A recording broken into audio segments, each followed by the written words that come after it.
Hello everyone, I'm Layman with Milgard Windows and Doors, and today we're here in our Temecula showroom to demonstrate how to properly clean your interlock. To begin our cleaning, the first thing you want to do is remove the sash. If the panel is difficult to remove, you can use a compressed air duster or something similar to blow out any built-up debris within the panel cavity. With a small cleaning brush or towel, wipe away any and all debris from the interlock track.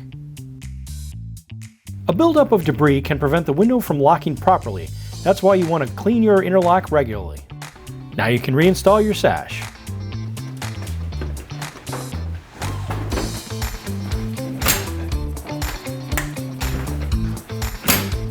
And our demonstration is complete.